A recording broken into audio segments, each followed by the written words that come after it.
பயணிகள் பாதையில் பலம் தரும் விருது, பரமனின் திருவுளம் பார்த்திடும் விருந்து. பயணிகள் பாதையில் பலம் தரும் விருது, பரமனின் திருவுளம் பார்த்திடும் விருந்து.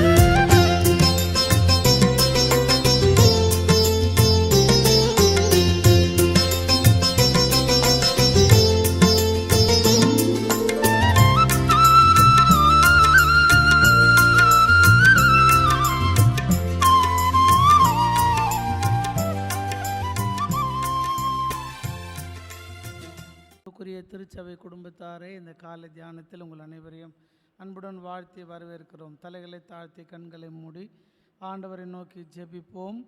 எங்கள் தாயும் தந்தையுமாகிய நல்ல இறைவா, இந்த புதிய நாளின் காலை வேலைக்காக உம்மை துதிக்கிறோம், உம்மை சோத்தரிக்கிறோம்.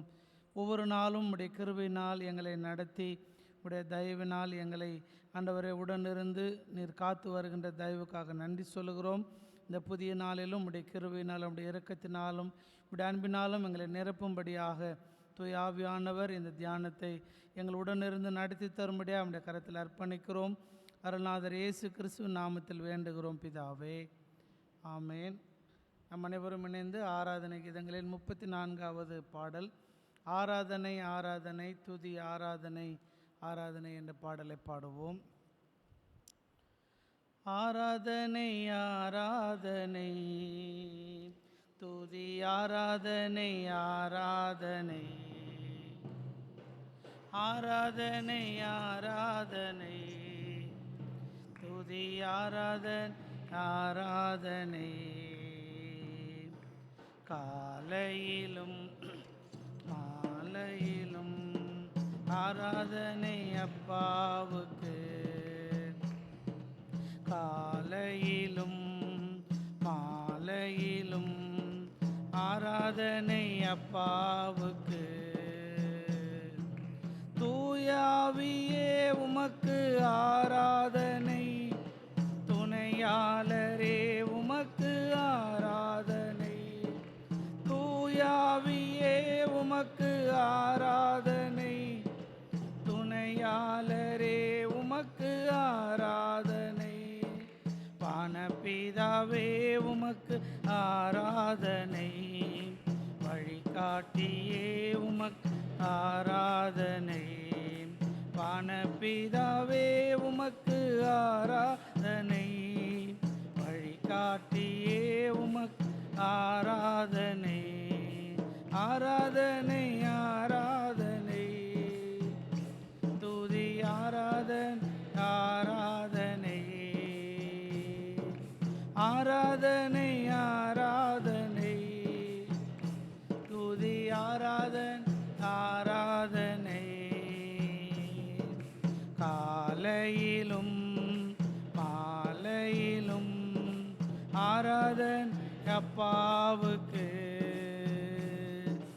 காலையிலும் மாலையிலும் ஆராதனை அப்பாவுக்கு. ஜீவபலியே உமக்கு ஆராதனை, ஜீவ தண்ணீரே உமக்கு ஆராதனை. ஜீவபலியே உமக்கு ஆராதனை, ஜீவ தண்ணீரே உமக்கு ஆராதனை.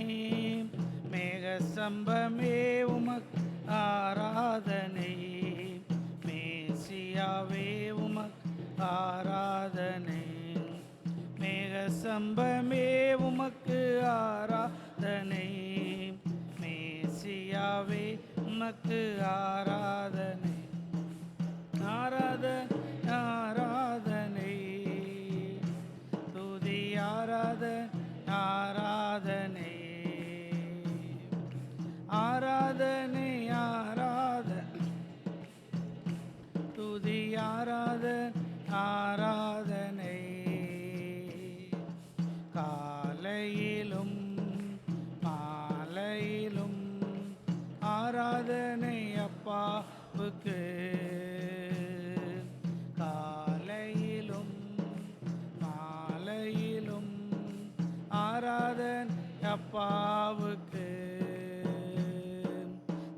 தூயாவியே உமக்கு ஆராதனை, துணையாளரே உமக்கு ஆராதனை. தூயாவியே உமக்கு ஆராதனை, துணையாளரே உமக்கு ஆராதனை. வானபிதாவே உமக்கு ஆராதனை, வழிகாட்டியே உமக்கு ஆராதனை. வானபிதாவே உமக்கு ஆராதனை, வழிகாட்டியே உமக்கு ஆராதனை. ஆராதனை ஆராதனை, துதி ஆராதனை ஆராதனை. காலையிலும் மாலையிலும் ஆராதனை அப்பாவுக்கு. காலையிலும் மாலையிலும் ஆராதனை அப்பாவுக்கு. கண்களை மூடி ஆண்டவரை நோக்கி பார்ப்போம்.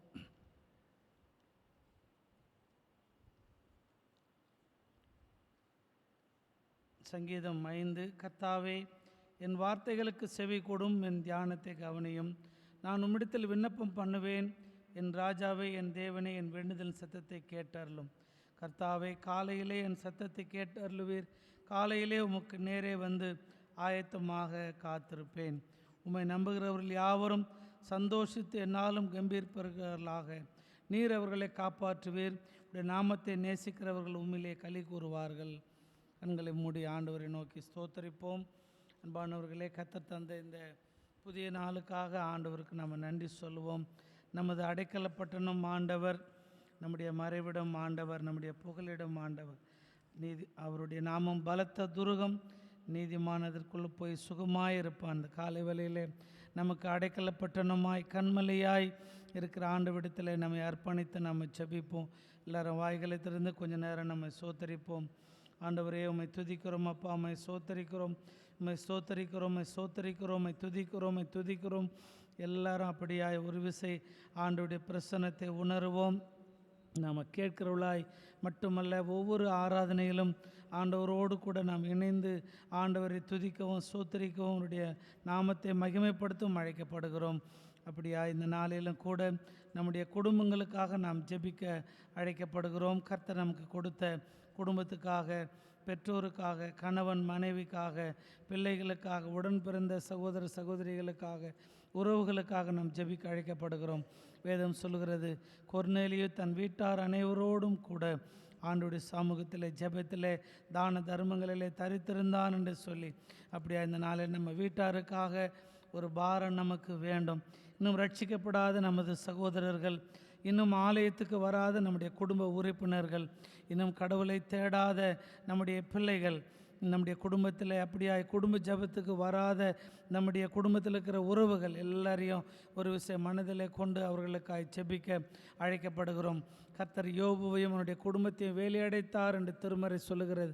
ஒருவேளை இந்த நாள் வரையில் கர்த்தர் நம்முடைய குடும்பத்தில் பாதுகாப்பு இல்லை என்று சொன்னால், ஆண்டவருடைய சமூகத்தில் நம்முடைய ஜெபங்கள் குறைவாக இருக்கிறது. அப்படியா நம்முடைய குடும்பத்தின் உறவுகளுக்காக, அவருடைய ரட்சிப்புக்காக, குடும்பத்தில் இருக்கிற எல்லாரும் கோயிலுக்கு வரணும், குடும்பத்தில் இருக்கிற எல்லாரும் ஆலயத்துக்குள்ளே வந்து கடவுளை ஆராதிக்க வேண்டும். குடும்பத்தில் ரட்சிக்கப்படாத இன்னும் பின்மாற்றத்துக்கு போயிருக்கிற மக்கள் இருப்பார்னு சொன்னால் அவங்களுக்கு ஜெபிப்போம். கர்த்தர் நம்மை காவலாளியாய் வைத்திருக்கிறார். உன் குடும்பத்துக்கு கர்த்தர் காவலாளியாய் வைத்திருக்கிறார். இன்னும் ரட்சிக்கப்படாத உன்னுடைய சகோதரனுக்கு நீயே காவலாளி. இன்னும் மீட்கப்படாத உமது உறவுகளுக்கு நீயே காவலாளி. அவர்களுக்காய் அட்லீஸ்ட் ஒரு நாள் ஜெபிக்கவாது நம்ம அழைக்கப்படுகிறோம்.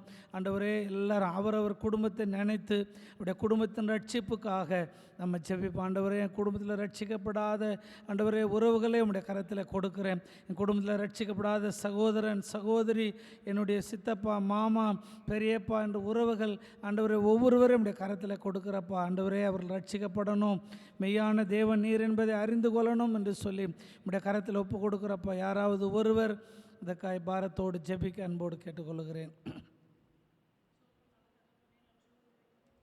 ஸ்தோத்திரம். இணைந்து ஜெபிப்போம். ஸ்தோத்திரம் ஸ்தோத்திரம் ஸ்தோத்திரம் ஸ்தோத்திரம் ஸ்தோத்திரம்.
ஸ்தோத்திரம் ஸ்தோத்திரம் ஸ்தோத்திரம்.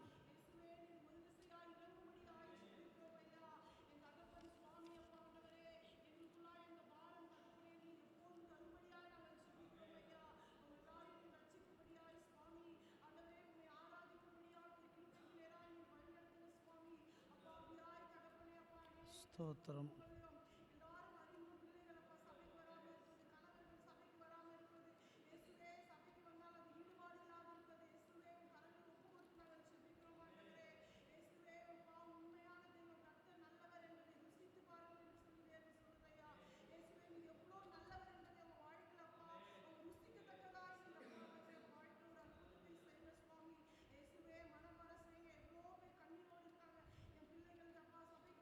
ஸ்தோத்திரம் ஸ்தோத்திரம்.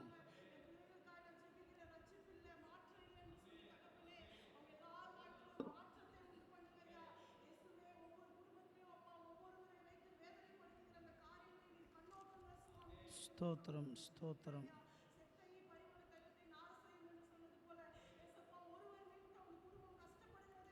ஆமென். ஸ்தோத்திரம் ஸ்தோத்திரம்.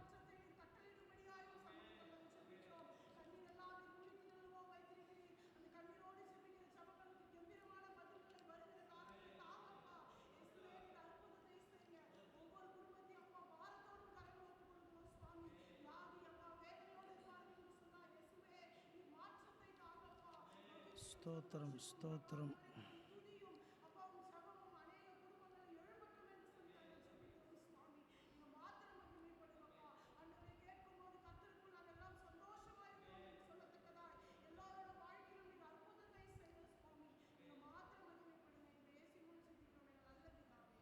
ஆமென். கர்த்தர் நம்முடைய ஜெபத்தை கேட்டு நம்முடைய குடும்பத்தில் இன்னும் ரட்சிக்கப்படாத நம்முடைய உறவுகளை கர்த்தர் சந்திக்க போகிறதுக்காய், கடவுள் இந்த குடும்பத்தில் ஆசீர்வாதத்தை தரப்போகிறதுக்காய், நம்முடைய குடும்பத்தில் நம்முடைய தாய் தகப்பன் நம்முடைய உடன் பிறந்த பெற்றோர் அனைவரையும் கர்த்தர் பாதுகாத்து வழிநடத்த போகிறதுக்காய், ஆலயத்தில் அவர்களை கொண்டு வரப்போகிறதுக்காய் கர்த்தரை ஸ்தோத்தரிப்போம். ஸ்தோத்திரம் ஸ்தோத்திரம் ஸ்தோத்திரம் ஸ்தோத்திரம். நம்முடைய திருச்சபை குடும்பங்களுக்காக நாம் தொடர்ந்து ஜெபித்து வருகிறோம்.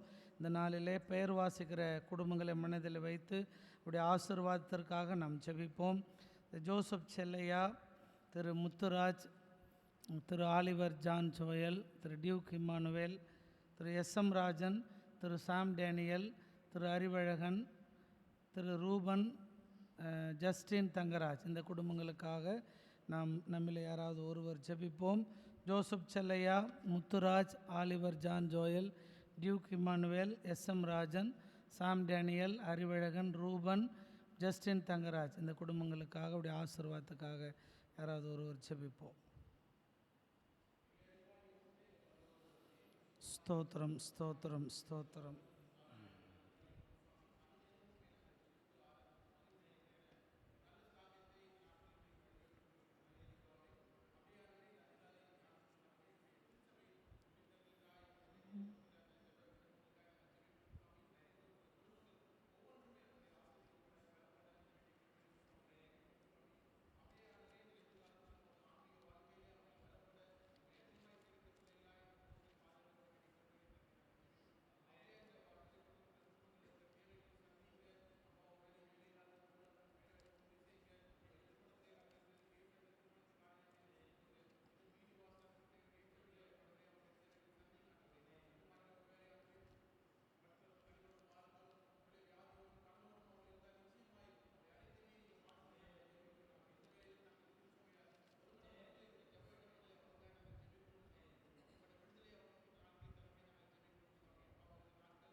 ஸ்தோத்திரம் ஸ்தோத்திரம்.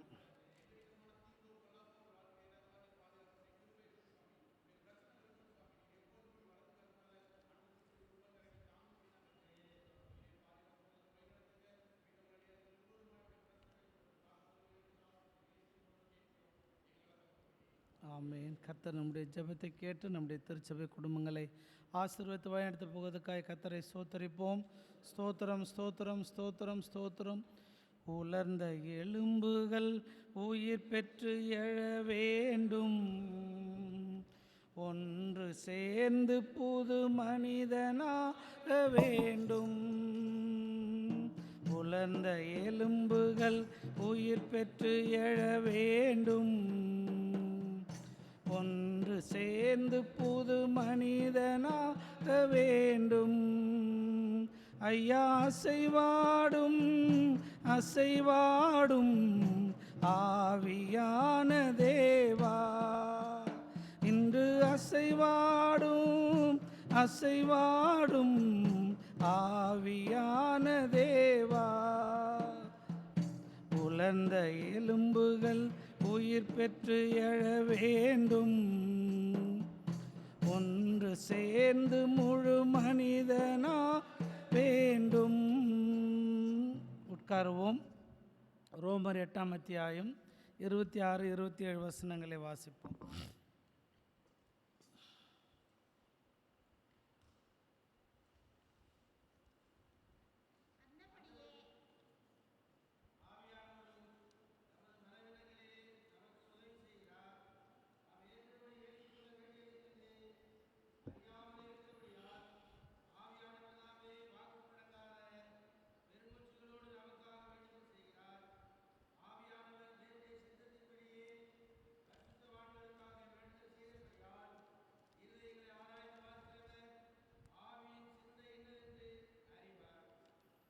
கிறிஸ்துவுக்குள் அன்பானவர்களே, ஏப்ரல் மாதம் 3ஆம் தேதி இந்த காலை தியானத்தில் உங்கள் அனைவரும் அன்போடு வாழ்த்தி வரவேற்கிறோம்.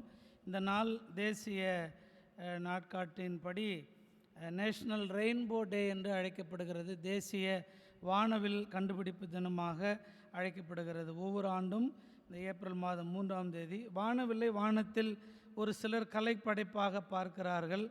மற்றவர்களுக்கு அது நம்பிக்கையின் அடையாளமாக இருக்கிறது, பலருக்கு அது வாக்குறுதியின் அடையாளமாக இருக்கிறது. எதுவாக இருந்தாலும் வானவில் ஒருவேளை கடவுளுடைய பிள்ளைகளாக நமக்கு கொடுக்கிற நம்பிக்கை. எப்பொழுதெல்லாம் வானவில் வானத்திலே தோன்றுகிறதோ அப்பொழுதெல்லாம் கடவுள் தமது வாக்குறுதியை தம்முடைய மக்கள் வாழ்க்கையிலே நிறைவேற்றுகிறார். அவர் கொடுத்த வாக்குறுதியில் ஒரு நாளும் தவறுவது அல்ல. ஆகையினால் அந்த நம்பிக்கையை தருகிறது கடவுள். நம் ஒவ்வொருவருடைய வாழ்க்கையிலும் நம்பிக்கையை கொடுத்திருக்கிறார். அந்த நம்பிக்கையின்படி கடவுளை நோக்கி வாழ, நன்மைகளை ஆசீர்வாதங்களை பெற்றுக்கொள்ள நாம் அழைக்கப்படுகிறோம். இந்த நாளிலே நாம் தியானிக்கின்ற இறைவேண்டல் தூய ஆவியானவரோடு இறைவேண்டல், பரிசுத்த ஆவியானவரோடு இணைந்து ஜெபிப்பது எப்படி. முதல்ல இதை நான் வாசிக்கும்போது எனக்குள்ள ஒரு நன்றி உணர்வு பெருக்கெடுக்க ஆரம்பித்தது. நம்ம ஜெபத்தில் நம்மோடு கூட பரிசுத்த ஆவியானவர் இணைந்து கொள்கிறார் என்பது உண்மையிலேயே நமக்கு கற்பனைக்கு எட்டாத ஒன்றாக இருக்கிறது. கடவுள் நமக்கு தந்த ஒரு அற்புதமான ஒரு பரிசு என்னன்னு சொன்னால், நம்ம நினைக்கிறோம், நிறைய காரியங்களை நினைக்கிறோம், இதெல்லாம் கடவுள் எனக்கு கொடுத்த கிஃப்ட்டுன்னு. ஆனால் நம்ம பயன்படுத்தாத ஒரு பரிசு நம்மோடு கூட இருக்குதுன்னு சொன்னால், அது பரிசுத்த ஆவியானவரோடு இணைந்து நாம் ஜெபிக்கின்ற அந்த ஜெபம். ஒருவேளை இது நாள் வரையில் அப்படி உணர்வுபூர்வமாக அல்லது அதை உணராதவர்களாக நாம் இருப்போம் என்று சொன்னால், இந்த காலை வேளையில் ஆவியானவர் நம்மோடு கூட இடைப்படுவதற்கு நம்மை அழைக்கின்றார். ரோமர் 8ஆம் அத்தியாயம் 26ஆம் வசனத்தில் பவுல் ஒரு ஆழமான சத்தியத்தை ரோமாபுரி திருச்சபைக்கு சொல்கிறார். அது என்னன்னு சொன்னால், நீங்கள் ஜெபிக்கும் பொழுது நீங்கள் எப்படி ஜெபிக்கணும் அப்படின்னு நீங்கள் அறியாமல் இருக்கிறபடினாலே பரிசுத்த ஆவியானவர் வாக்கு கடங்காத பெருமூச்சுகளோடு உங்களோடு கூட இணைந்து ஜெபிக்கிறார். பவுல் உங்களுக்கு எப்படி ஜெபிக்கணும் அப்படின்னு தெரிலன்னு சொல்லாமல், நாம் எப்படி ஜெபிக்க வேண்டும் என்று சொல்லி தன்னையும் அந்த ஜெபத்தில் இணைத்து கொள்ளுகிறதை பார்க்கிறோம். அன்புக்குரியவர்களே, ஜான் முர்ரே என்கின்ற இறையியலாளர் 2 பரிந்துரைகளை வைக்கிறார். நமக்காக ஜெபிக்கிற 2 பேர் உண்டு. ஒன்று, பரலோகத்தில் இயேசு ஆண்டவர் நமக்காக எப்பொழுதும் பிதாவினிடத்தில் பரிந்து பேசி கொண்டிருக்கிறார், அது நமக்கு தெரியும். அதே மாதிரி இந்த உலகத்தில் வாழும் பொழுது நம்மோடு கூட நமக்காக பரிந்து பேசுகிற பரிசுத்த ஆவியானவர் நம்மோடு கூட இருக்கிறார் என்பதை பல நேரங்களிலே நீங்கள் மறந்து விடுகிறீர்கள் என்று அவர் சொல்லுகிறார். அன்புக்குரியவர்களே, இந்த வசனம் தொடங்கும் போது அந்தப்படியே அப்படின்னு தொடங்கிறதுனால இதுக்கு முன்னாடி நிறைய ஆழமான சத்தியங்கள் இருக்கிறது. அதை நீங்கள் வீட்டில் வாசித்து பாருங்கள். இங்கே பலவீனம் என்கின்ற ஒரு வார்த்தையை பவுல் அப்போஸ்தலன் பயன்படுத்துகிறத பார்க்குறோம். இந்த பலவீனம்னு சொல்லும்போது அதில் பவுல் தன்னை இணைத்து கொள்கிறார். நான் நல்லது செய்ய நினைக்கிறேன், ஆனால் நான் தீமையை செய்கிறேன். எனக்குள்ளே இருக்கிற அந்த மாம்சம் பல நேரங்களில் எனக்குள்ளே கிரியை செய்ய ஆரம்பிக்கிறது அப்படின்னு சொல்கிறார். இந்த பலவீனம் என்பது உடலில் மனிதர்களுக்கு ஏற்படுகிற பலவீனம் மட்டுமல்ல, ஆவிக்குரிய நிலையில் ஏற்படுகிற பலவீனம். எப்படி ஜெபிக்கிறது நமக்கு தெரியல அப்படின்னு சொல்லும்போது ஒரு சூழ்நிலை நமக்கு வருகிறது. அப்போ அந்த சூழ்நிலையிலிருந்து சாமி என்னை காப்பாற்றுன்னு நான் ஜெபிக்கிறதா, அல்லது இதை பொறுத்து கொள்வதற்கு எனக்கு பலனை தர வேண்டும் என்று சொல்லி நாம் ஜெபிக்கிறதா? ஆக ஒரு ஒரு ஒரு ஒரு சுச்சுவேஷனில் நம்ம எப்படி ஜெபிக்கணும் அப்படின்னு ஜெபிக்க தெரியாமல் இருக்கிற பொழுது பரிசுத்த ஆவியானவர் நம்மோடு கூட ஜெபத்தில் இணைந்து கொள்கிறாராம். பென்னியின் அவர்கள் ஒரு அழகான புத்தகத்தை எழுதியிருக்கிறார், come Holi spirit renew with us அப்படின்னு சொல்லி. அதாவது வாரும் தூய ஆவியானவர் எங்களை புதுப்பியும் அப்படின்னு. வாய்ப்பு கிடைச்சா அந்த புத்தகத்தை வாசித்து பாருங்கள். அவர் அந்த புத்தகத்தில் தன்னுடைய பரிசுத்தாவினுடைய அனுபவத்தை அவர் எழுதுகிறார். ஒரு முறை மீட்டிங் போயிட்டு ரூமுக்கு வராரு. ஹாலை திறந்து உள்ளே போகும்பொழுது அந்த ரூமில் போய் ட்ரெஸ் சேஞ்ச் பண்ணும்போது சில்லுன்னு ஒரு காற்று அந்த அறை முழுவதும் அப்படியே அந்த நிரப்ப ஆரம்பிக்கிறது. அவர் சொல்கிறாரு, அந்த கணமே நான் ரொம்ப சோர்வோடு அசதியோடு மீட்டிங் முடிச்சுட்டு வந்தேன், ஆனால் மீண்டுமாக பரிசுத்த ஆவியானவர் என்னை ஜெபிப்பதற்கு என்னை தூண்டுகிறார்னு சொல்கிறார். நிறைய அனுபவம். ஒரு முறை நான் ஷேவ் பண்ணிக்கிட்டு இருக்கிறேன், உடனே பரிசுத்த ஆவியானவர் என்னோடு கூட இடைப்படுறார், என்னை ஜெபிக்க தூண்டுறார் அப்படின்னு சொல்லி பென்னியின் அவர்கள் எழுதுவார்கள். உண்மையிலே அதை உணர்வுபூர்வமாக உணர்கிறவர்களுக்கு தான் பரிசுத்தாவினுடைய வழிநடத்துதலை உணர்ந்து கொள்ள முடியும். மனிதர்களாகிய நாம் பல நேரங்களிலே வலுவற்றவர்களாக பலவீனமுள்ளவர்களாக காணப்படுகிறோம். அப்போ கடவுளோடு கூட எவ்விதமாக நம்முடைய உறவை புதுப்பித்து கொள்ள வேண்டும், அனுதின வாழ்க்கையில் கடவுளோடு அவருடைய ஆற்றலை எப்படி பெற்றுக்கொள்ள வேண்டும் என்று சொல்வதை இந்த தூய ஆவியானவரோடு இணைந்து ஜெபிக்கின்ற இந்த ப்ரேயர் லைஃப் நமக்கு சுட்டி காட்டுகிறது. கடவுள் நம்மை ஒரு நாளும் தனிமையில் விடுகிறவர் அல்ல. தொடக்கத்திலேருந்தே நம்ம பார்க்குறோம். பாருங்கள், அங்கே ஆதாமின் தனிமையை போக்க ஏவாளை கடவுள் படைக்கிறார். அதே மாதிரி நம்ம இஸ்ரேல் மக்களை வழிநடத்துவதற்கு மோசேவை ஒரு துணையாளராக கடவுள் வழிநடத்தி செல்கிறதை பார்க்கிறோம். லோத்தை காப்பாற்றணும், அப்போ உடனே ஆபிரகாமை கடவுள் தெரிந்து கொள்ள ஆபிரகாம் பரிந்து பேசுகிறார் கடவுள் இடத்துல. அப்படி திருமறை முழுவதுமே நமக்கு ஒரு துணையாளரை கடவுள் ஏற்படுத்தி இருக்கிறார் என்பதை புரிந்து கொள்ள நாம் அழைக்கப்படும். மக்களை ரட்சிப்பதற்கு ஒரே மகனை இந்த உலகத்தில் ஆண்டவர் அனுப்பி தந்தார். எலியா கருத்தாக ஜெபிக்கிற பொழுது தூய ஆவியானவர் அந்த இடத்துல அக்கினி நெருப்பாக இறங்கி அங்கே அவருக்கு ஒரு துணை தேவைப்பட்டது. ஒரே ஆள் 450 பாகால் இறைவாக்கில் நிற்கிறாங்க. பரிசுத்தாவான ஒரு துணையாளராக அக்கினி நெருப்பாக இறங்கி வருகிறதை பார்க்குறோம். ஆக நம்ம இதுவரைக்கும் நம்ம தனிமையில் ஜெபம் பண்ணோம். இப்போ நம்ம கூட சேர்ந்து ஜெபம் பண்ணுறதுக்கு ஒருத்தர் இருக்கிறார் என்கிற உண்மையை நாம் புரிந்து கொள்ளுகிற பொழுது அந்த ஜெபத்தில் ஆவியானவரோடு இணைந்து நாம் ஜெபிக்க அழைக்கப்படுகிறோம். கலாத்தியர் 4:6 அப்பா பிதாவை என்று அழைக்கின்ற புத்திர பாக்கியத்தை கொடுக்குறார். நம்ம ஜெபம் பண்ணும்போது கடவுளை அப்பான்னு கூப்பிட நம்மளால் முடியாது. ஆனால் பாருங்கள், பரிசுத்த ஆவியானவர் அந்த ஜெபத்தில் இணைந்து கொள்ளுகிற பொழுது அவர் ஜெபிக்கிறார் அப்பா பிதாவே என்று. நாம் கடவுளை அப்படி அழைக்கிறதற்கு உண்மையிலே தகுதியற்றவர்கள். ஆனால் தூய ஆவியானவரோடு இணைந்து ஜெபிக்கிற பொழுது நிச்சயமாக கடவுளை தந்தையே என்று நம்மாலே அழைக்க முடியும். அன்புக்குரியவர்கள், அது மட்டுமல்ல, துதிக்கின்ற யாரும் இயேசுவே ஆண்டவர் என்று நம்ம ஸ்டேட்மெண்ட் கொடுக்கணுன்னா அது பரிசுத்த ஆவியானவர் நமக்குள்ளே இருந்தால் தான் சொல்ல முடியும். கடவுள் தான் ஆண்டவர், இயேசுசாமி தான் ஆண்டவர்னு சொல்கிற அந்த ஆற்றலை 1 கொரிந்தியர் 12:3 படி பரிசுத்த ஆவியானவர் தான் நம்முடைய உள்ளத்தில் கொடுக்கிறார் என்று சொல்லி பார்க்கிறோம். இந்த பகுதியை வாசிக்கும் பொழுது பெருமூச்சுகளோடு ஆண்டவர் பரிசுத்த ஆவியானவர் நமக்காக வேண்டுதல் செய்கிறார். இந்த பெருமூச்சு என்கிற வார்த்தை பல வியாக்கியானங்களை கொடுக்குறது. சிலர் சொல்கிறாங்க அந்நிய பாஷையில் நிரம்பி ஜெபிக்கிறது, சிலது வரங்களினால் நிரம்பி ஜெபிக்கிறது அப்படின்னு சொல்லி. ஒருவேளை அந்த அனுபவத்தை நாம் பெற்றுக்கொள்ள வேண்டும் என்று சொன்னால் நம்முடைய அந்த ப்ரேயர் ப்ராக்டிஸை மாற்றணும்னு சொல்கிறாங்க. அதாவது ஜெபம்னு சொன்ன உடனே ஏதோ நான் கண்ணை முடிக்கணும் ஆண்டவரை நோக்கி ஜெபிக்கிறது மட்டும் ஜெபம் அல்ல. நீங்கள் சத்தமாக ஜெபம் பண்ணால், உங்களால் அப்படி சத்தமாக ஜெபம் பண்ண முடியலைன்னா அமைதியாக ஜெபம் பண்ணணும். அல்லது நீங்கள் ஜெபிப்பதற்கு நேரத்தை ஒதுக்கவில்லை என்று சொன்னால் நம்ம அன்றாட அலுவல்களில் இடையே ஆண்டவரை நோக்கி நம்ம கண்ணு திறந்துக்கிட்டு வேலை செஞ்சுக்கிட்டே ஜெபிக்க ஆரம்பிக்கலாம் அப்படின்னு சொல்கிறாங்க. அதே மாதிரி ஒருவேளை நாம் ஜெபிக்கிறதுக்கு டைம் ஒதுக்க முடியல அப்படின்னு சொன்னால் கர்த்தருடைய பிரசங்கங்களை நம்ம கேட்கணும். இன்றைக்கி நிறையா மொபைல் ஃபோனில் அந்த ஆப்பெல்லாம் இருக்குது. ஆண்டவருடைய வசனங்களை கேட்க வேண்டும். ஆக நம்மோடு கூட இணைந்து பெருமூச்சுகளோடு தூய ஆவியானுடைய பிரசன்னத்தை உணர வேண்டும் என்று சொன்னால் எங்கே நம்ம தடைப்பட்டு நிற்கிறோம் இல்லையா? கடவுளை பாடி ஆராதிங்க அப்படின்னு சொல்கிறாங்க. ஜெபிக்க முடியல அல்லது கேட்க முடியலன்னா நம்ம பாடல் பாடி கடவுளை ஆராதிக்கலாம். எந்த ஒரு சூழ்நிலையிலும் கூட பரிசுத்த ஆவியானவரோடு இணைந்து ஜெபிக்க நாம் அழைக்கப்படுகிறோம். இந்த பகுதியில் 6 ஆவிக்குரிய உண்மைகளை பவுல் அப்போஸ்தலன் பகிர்ந்து கொள்கிறார். 1, நமது பலவீனங்களிலே நமக்கு உதவி செய்கிறவர்.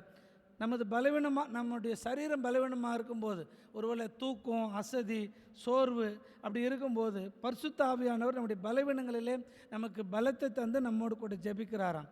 அடுத்து, நம்ம குறைவானவர்கள் நம்ம எப்படி ஜெபிக்கணுன்ற ஞானத்தை பரிசுத்த ஆவியானவரோடு இணைந்து ஜெபிக்கும்போது தரார்.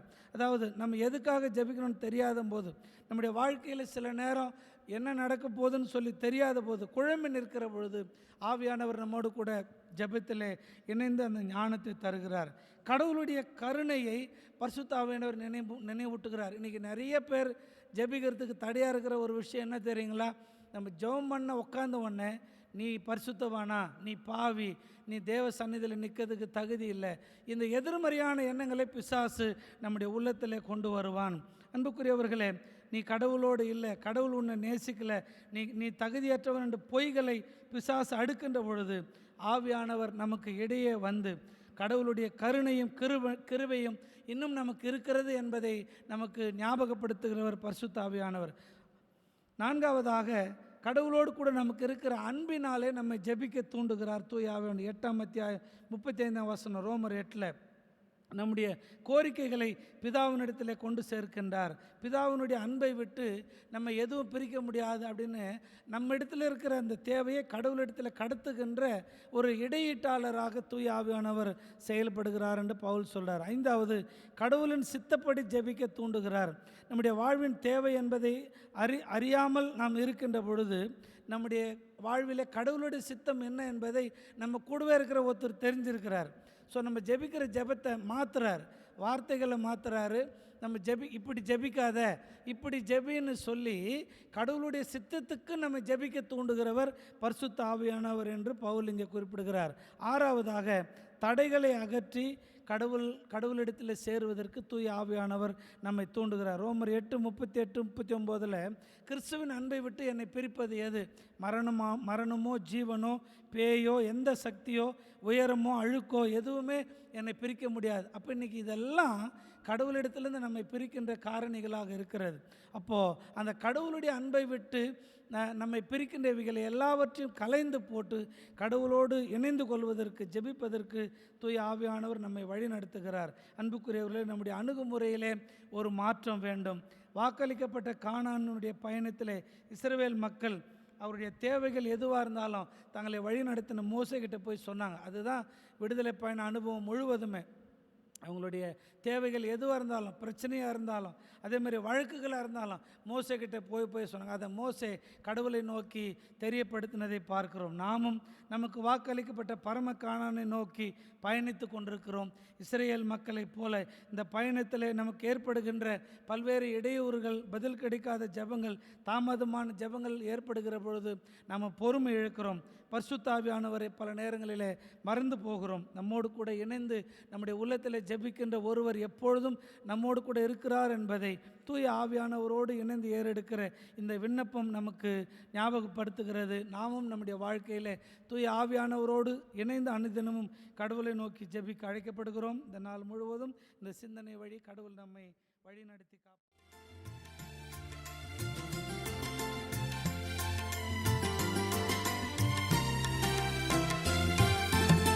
படைப்பதின் அழகு, படைத்தவர் பரிவு, பணிந்துமே நன்றி படைத்திடும் விருந்து.